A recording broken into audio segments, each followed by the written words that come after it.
Good morning, children. I think we were studying about the chapter called sorting materials into groups.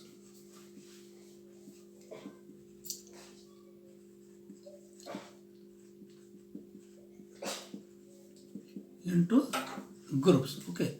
So how do we sort? Here we based on the properties of material we have different types of material. Okay. We have different types of material. They have different types of properties. Okay. Here one property already you studied about, that is appearance. So how do they appear? Okay. Whether woods have different, okay, wood is different from iron is different from copper is different from silver, and gold is different from silver. Okay, so by identifying the different colors also we can tell about the property. Okay, and some of them are easily we can cut, some of them we cannot cut into what different shapes, and some are lusher, some are not lusher, means some are having shiny nature, some are having not shining, because for example it is wood is not having shining nature. Okay, this is one property. Okay, so one more property is hardness. Okay, some materials are soft, some materials are hard. Okay, so hard means where we cannot compress them, soft means which we can compress easily. Okay, iron is hard and sponge is soft, example. Okay, then one more property is solubility of substances. Solubility is generally related to liquids. Okay, so sometimes two liquids like oil and water, they are not soluble in each other because of different chemical nature of the substance. Okay, suppose water and milk, water is also liquid, milk is also liquid, but they will dissolve, they are soluble. Okay, so some of the basic properties already I studied. Now we'll study about, I think we studied about the objects which are floating and which are sink. Okay, so based on the density or weight of any substance, some of the substance will float, some of them will sink. Okay, then after these all properties, we will try to find what is the one more property called transparency. Transparency. Okay. So once I will read the textbook, you will try to go through that, page number 31. Okay. You might have played the game of hide and seek. You know very well, you are playing hide and seek. Think some of places where you would like to hide so that you are not seen by others. There are some places where you will go and hide, especially hide and seek is a game where you will try not to be seen by others. Okay. So sometimes you may go behind the almirah, or sometimes you may go behind the glass mirror, glass window. Okay.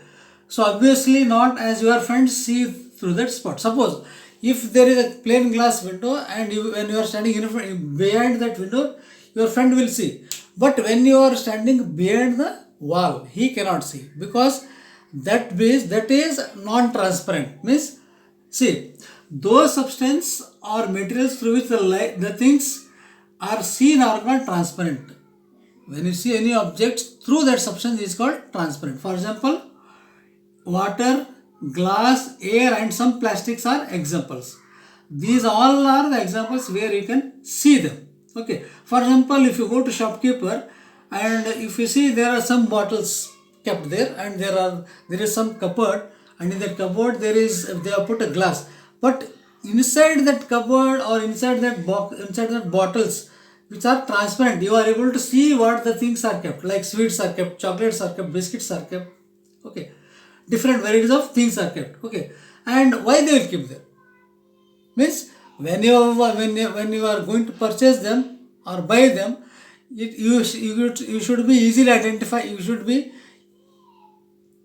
identify them easily that what things you need. Suppose toffees are needed, no need to go and ask, already you can see like 5 star or Cadbury chocolate, if they are kept in a glass, if they are kept in a plain glass, easily you can see and you can buy it. Okay, see, so on other hand, there are some materials which you are unable to see them, which are not able to see them. These materials are an opaque object. Okay, opaque object. Okay, see, suppose You are standing in front of a friend. Okay, your friend is here. Okay, now here you can see, because nothing is there, here only plane is there, only air is there, you can see easily. Suppose if I keep a wooden plank, if I keep a wooden cupboard between you and your friend, you cannot see, because this object will not allow the light to pass through that. Means this is called opaque object. Okay, this, see, you cannot tell what is kept in a closed wooden box. Suppose there are some wooden boxes and materials are kept inside, and there is a box made up of glass. There are some materials like your eraser, rubber, pencil, scale, all are kept. In other wooden box something is kept, but you can see this plain glass and tell what is kept inside, because you are able to see. Means in this other box, wooden box, you cannot see, because that wood is a opaque object. You cannot see them, and the one which allows you to see the light, you to see the objects, maybe a glass or a plain glass or plastic, some plastics, such things are called, are examples of transparent object. And like iron cupboard is there, okay, wooden cardboard is there, cardboard carton is there. These all are the examples of opaque objects, because you cannot see any object. Okay, so you can try this as an experiment. They give activity X6. Take a sheet of paper and look through it towards a lighted bulb. Okay, when you take a paper and hold to the light and see there, what happens?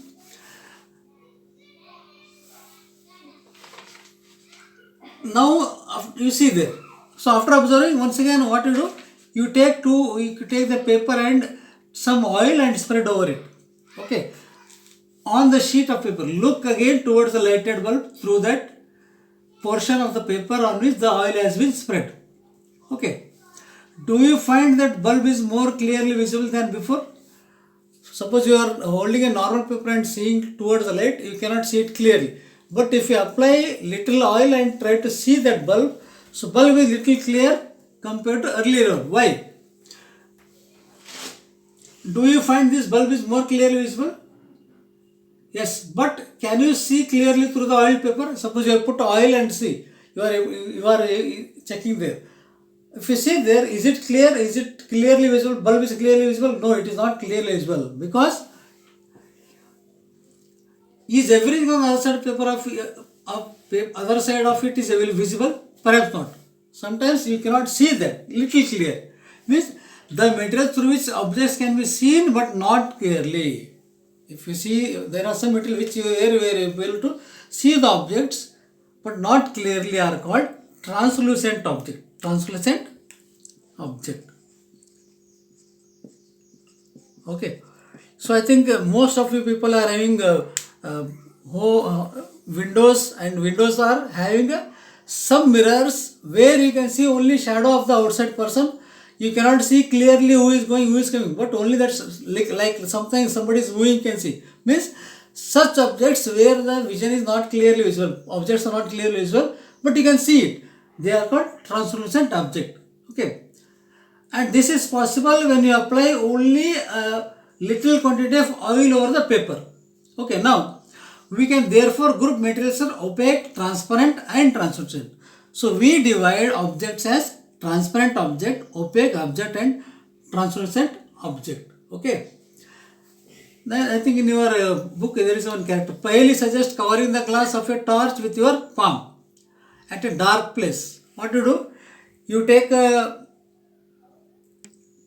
torch, okay, and afterwards you cover with your palm. That palm you cover with the light. Then what happens here? Switch on the torch and observe the side of the palm. If you see the side of the palm, what do you see there? She wants to know whether palm of your hand is opaque, transparent or translucent. We want to know whether our hand is opaque, transparent or translucent. If you see there, what is the result? We learned that material differ in their appearance and the way they mix in water or liquids. What we learned from these all chapter? We learned that they differ in their appearance and the way they mix with other liquids. They may float or they may sink, or they may be transparent, they may be translucent, or they may be opaque. Okay, so materials can be grouped on the basis of similarities and dissimilarities of the object. What is the criteria? Materials can be grouped on what basis? On the basis of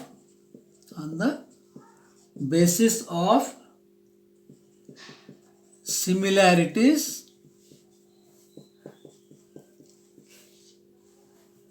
and differences in their properties. From this chapter we have studied that materials, we can divide them in different groups based on their similarities and differences in their properties. Okay.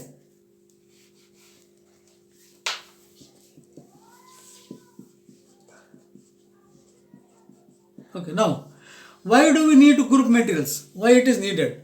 Why should we group all the materials? Okay, see, in everyday life we often group materials for our convenience. For our convenience, we will group them into different materials, different groups. At home, we usually store things in such a manner that similar objects are placed together. What we do? In home, what we do? We sort out or we keep some material which are similar in their look and will separate. For example, a grocer usually keeps all the types of biscuits. In kirana shop or shop, grocery shop it is kept. Biscuits will keep in one side. Toffees you will keep in one side. Okay. See, a grocer usually keeps arranges different substances or different objects in his shop. How?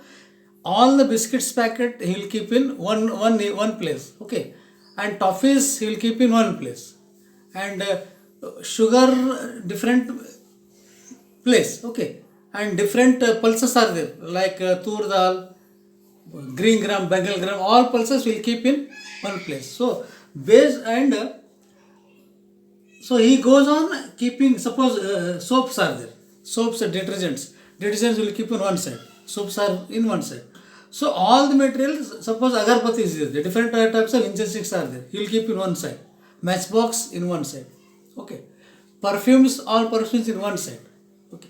Suppose he is having some other things to sell, like notebooks are there. Notebooks he keeps in one side. Okay. And like ghee and other material, one side. And milk products, one side. So he will arrange so that he will sort it so that it will be easier to remove it. In our home also we will keep the things required in separate containers. Okay, pulses we keep in one container, and even biscuits if they are there we keep in one box. Okay, if you have prepared sweets and other gulab jamun also we keep in one different glass made material. So like this only we will try to sort out and keep them in different places. So there is another reason why we find such grouping useful. Why we should divide it? What is the reason? Here, dividing material into groups make convenient to study their properties. What we do? When you group them, you are able to study their properties very conveniently and also observe any pattern. We can observe easily what changes will be there in one object from one object to other object. Okay. So based on this study and all, we will continue the chapter in other class also. Now we will read out some points which are given in summary. You just go through that. So firstly, objects around us are made up of a very large variety of material. This you should understand. We have many materials, but these all are made up of varieties of material. Okay. Secondly, a given material could be used to make large number of objects. Suppose one material is like wood is there. What is the use of wood? Wood we make to use playing toys. Wood we use to make different containers. Okay. Wood we use to make different furnitures. Wood we use to make different varieties of shelf. Okay. So wood is like this is one example I give. Okay. So it is also possible that an object could be made of a single metal or of many different types of metal. So any Suppose chair is there. Chair it can be, you don't think chair is only made from wooden material. Chair can be also made from iron material. Okay, steel we can use to make chair. Okay, copper also we can make, plastic also we can use to make different types of furnitures. Okay, now so different type of materials have different properties. This you should understand. All the materials are having different types of property. Different type of property materials will have different type of properties. Okay, what properties they have? Some materials are shiny in appearance, and some are not shiny. Some are not. Okay, some are rough and some are smooth. Some are rough, very rough to hold. Some are very smooth to hold. Okay. Similarly, some materials are hard, like stone is hard, duster is hard, made of wooden. Okay. Some are very soft, like sponge is soft, iron is hard. Okay. Some materials are soluble in water, whereas some others are insoluble. If you take water, you don't think all materials are soluble in water. Some are soluble in water, some are not soluble in water. Okay. Some materials such as glass are transparent. Glass, plastic, water, they all are transparent. Other materials like wood and metals are opaque. Some materials are translucent. For example, you take glass pane window. That window glass will be transparent because it is not clearly visible. Materials are grouped together on the basis of similarities and dissimilarities in their properties. So we group materials based on their similar basis of properties of similarities and differences in their properties. Okay, now things are grouped together for convenience and study their properties. Why we should group here? We should group them to study conveniently and know the properties of the objects. Thank you.